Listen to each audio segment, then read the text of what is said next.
I love the Matrix movies, without exaggeration. To this day, no one has managed to create something as flawless as the Matrix. I'm amazed by how the Wachowskis approached the project, how they perfected every detail, and the sheer amount of symbolism, references, and ideas they managed to incorporate into their films. But there are elements that disrupt the balance, like the Ghost Twins. For example, they don't even need to dodge bullets. Even Neo, being the one with immense control over the simulation, had to either dodge or stop bullets. Yet the twins can heal themselves, phase through walls, and float. It makes you want to scream, who even are these guys? Why do they have so many powers? Someone should address this, which is why I decided to make a video about the story of these two brothers. Who were they in the past? Why did the Marovingian bring ghosts back into the Matrix? What role did Seraph play in all of this? Seraph is another overpowered character. Did you know he's unbeatable? He's a program that copies fighting techniques, the first defender of the Matrix. He'll always be stronger than his opponent. That's why Seraph fights Neo, to confirm that Neo is truly the one and to copy part of his code. There are so many questions that arise after watching the original 3 Matrix films. Could it all be remnants of the first 2 versions of the simulation? Were they the earliest system agents? The personal bodyguards of the architect? It's time to fill in the gaps. Today, we'll dive into the story of the first beta version of the Matrix, a virtual paradise with angels like Seraphim, demons like the Marovingian, Cain the vampire, and Abel the werewolf. The Ghost Twins were the most powerful version of agents across all 6 iterations of the Matrix. I promise, it's going to be interesting. Let's begin. Just a second. Support channel by subscribing. It means a lot to me. You can also support the channel with a donation. All the links are in the descriptions. Enjoy watching.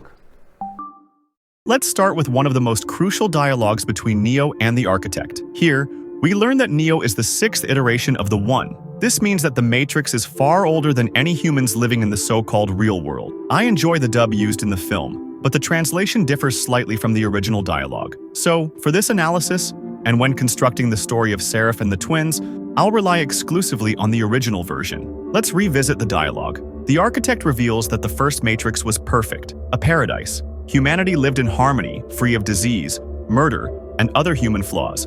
However, humans rejected the simulation. They refused to believe in the existence of such a perfect world. It's in this initial beta version of the Matrix that the protection program we know as Seraph appears. In essence, Seraph was the first agent. His purpose was to protect what was crucial to the simulation's existence. In nearly every version of the Matrix, Seraph is depicted with wings, resembling an angel. He can fly and has the ability to make his own decisions. The name Seraph is clearly a reference to the Seraphim, the angels closest to God, in this case, the architect. Over time, the architect realized that a perfect mathematical equation contradicted the human psyche's individuality. To address this, an intuitive program was introduced designed to study certain aspects of human psychology. This brings us to the Oracle, who we now understand was an integral part of the first version of the Matrix. The concept of choice was introduced through her. It was the Oracle who created the first one, and all subsequent ones, including Neo. This first unfortunate one was awakened in the real world. From this, it becomes clear that Zion was not built by humans. The machines created the city. This explains why it would be impossible to survive alone after awakening. The human body is atrophied, with weakened muscles and an unprepared system. Plus, constructing a massive city with functioning infrastructure, relying only on a handful of people, 17 men and 18 women to be exact, seems utterly implausible, especially without even basic tools like a spoon. It just sounds absurd. All of this was created by the machines to give humans hope and the critical missing piece for the Matrix, the Code of Rebellion. As we know, everyone is ultimately guided to the source to reboot the simulation, fix any bugs, and perpetuate the illusion of freedom and peace. After resetting the system, the architect reevaluated his perspective on the idea of a paradise. The second version of the Matrix leaned more toward a substantial hell. This iteration included vampires, werewolves, and ghosts. Humanity managed to survive in this harsher reality. It's in this second version that we encounter the Ghost Twins. Here's a subtle yet important detail. The Wachowskis masterfully use all available resources in their films, including color. The real world predominantly features blue tones, while the Matrix is suffused with green. If we examine the clothing of the characters, very few are dressed in white, almost exclusively the architect and the twins. This supports the theory that the twins were not merely agents, but personal guardians of the architect. They were imbued with numerous abilities, phasing through walls by adopting a non-physical, intangible form, hovering, and healing themselves from injuries. They are a super program. Comparing them to Seraph, it becomes clear that their protocols were fundamentally different. In the first Matrix, Seraph was a sentient entity capable of making independent decisions, embodying a divine-like figure. To balance this, the architect introduced the Marovingian into the second version of the Matrix. The Marovingian is Seraph's opposite, his antithesis, or, in simpler terms, the devil. A serpent whose sweet words lull and manipulate. Even the button in the elevator hints at this symbolism. His decadent nightclub is nothing less than a representation of hell. The Marovingian's primary role is to rewrite programs in the simulation, collect and process information, delete obsolete programs, introduce more advanced ones, and regulate human behavior in the Matrix. He doesn't believe in the existence of choice, insisting instead that everything is bound by cause and effect. For the Marovingian, choice is nothing more than an illusion. He is the one who creates loopholes, keymakers, and bridges between the machine world and the Matrix. He did not exist in the first beta version of the Matrix. He confirms this himself when he speaks. Something I have wanted ever since I first came here. The eyes of the Oracle. The Marovingian appeared after the Oracle program was created. The Oracle is the only entity more powerful than him, and she remains a more valuable resource for the architect. However, the Marovingian grew fond of power and desired more. After the reboot of the second version of the Matrix, the Marovingian discovered a way, exploiting loopholes, to return programs back into the simulation. The first such programs were the Ghost Twins, followed by the assistance of agents, vampires, and werewolves. This is why some of them can only be killed with silver bullets. For example, in the second film, Persephone uses this method to kill the werewolf Abel while sparing his brother, Cain, who is a vampire. How many people keep silver bullets in their gun? In the third version of the Matrix, the architect no longer needed the services of the two Ghost Twins. He realized that granting programs powers that disrupted the balance of the simulation was a mistake. Meanwhile, Seraph was no longer able to fully handle the tasks assigned to him, and the Marovingian continued to grow stronger with each iteration, interfering more deeply with the operation of the simulation. The Marovingian had built an army of rogue programs, those who were supposed to return to the source but instead remained in the Matrix as outcasts. To counter this, the architect introduced Agent Smith into the Matrix. Smith was intended to replace Seraph in this version. However, Seraph saw his purpose differently and refused to return to the machine world. This led Smith to decide that he had to eliminate the first version of the agent. What Smith didn't anticipate was this. In the earliest versions of the Matrix, the protector programs, like Seraph, were deliberately designed to be overpowered. The essence of Seraph's defensive capabilities lies in his ability to copy his opponent during battle. He would adapt and evolve until, eventually, he could defeat them. Fighting Seraph is akin to battling your own reflection, one that is always a step ahead of you. This is why we hear Seraph say that he has already defeated Smith before. I have beaten you before. Yes, true. The protection program was perfect, but Seraph also understood that with the next reboot of the Matrix, it was unlikely he would be brought back into the simulation. Left with no other choice, he turned to the Marovingian, who had long desired to acquire such power. Their alliance lasted until the sixth version of the Matrix. The architect was forced to strike a deal with the Frenchman, as agents alone couldn't delete him. The Marovingian exploited loopholes and a special programming code that existed outside the simulation. The Ghost Twins and Seraph formed a formidable team, a small but elite army of the best fighters and former agents. Such a partnership could endure for a long time, but harmony was disrupted by Neo. He was the only one who decided to choose his own path and not return to the source. The reason? Love, not for all humanity, but for a single individual, Trinity. In every version of the simulation, the Marovingian had encountered the One, but the Ghost Twins and Seraph always prevented any direct confrontation. Together, they were much stronger than anyone else, and the twins, for all intents and purposes, were immortal.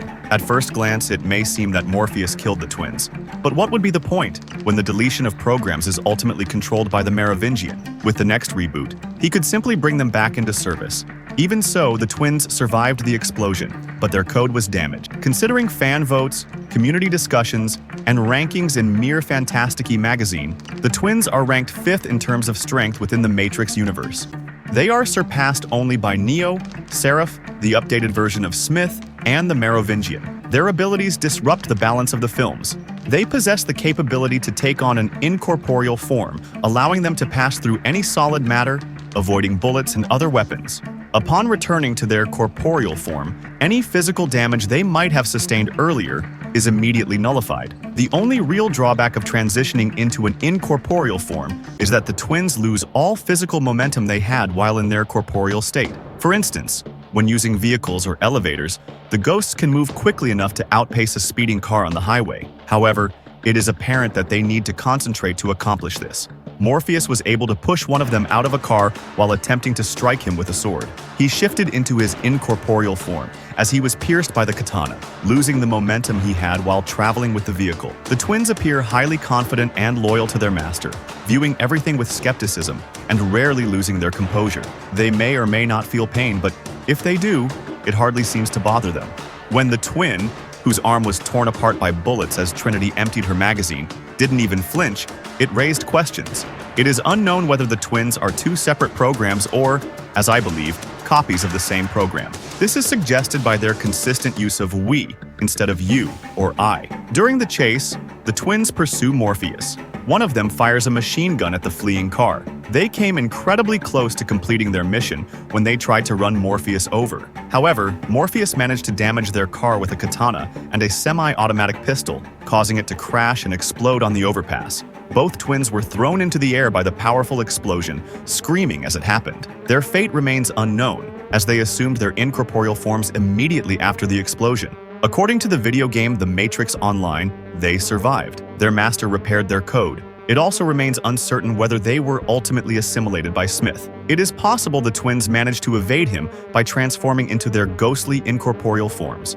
Without a doubt, they are among the most powerful programs ever created by the architect.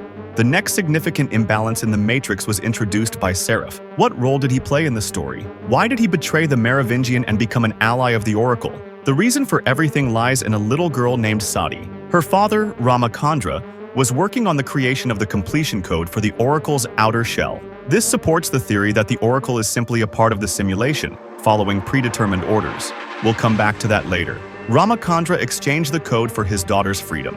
The deal was that the Marovingian would receive part of the transformation code for the Oracle and take Sadi into his team. He gave his word that upon the system's reboot, Sadi would live and never return to the source. Seraph could not allow harm to come to the Oracle. His protection protocol was designed to preserve everything crucial to the Matrix. Therefore, he stole the girl and left the Frenchman, becoming the Oracle's personal guardian. For this, he was punished. The Merovingian stripped him of his wings. Holy shit, it's wingless. I get it. In the video game, such programs are depicted as actual angels. However, the Wachowski siblings repeatedly mentioned in interviews that Seraph could fly like Neo. His wings weren't literal.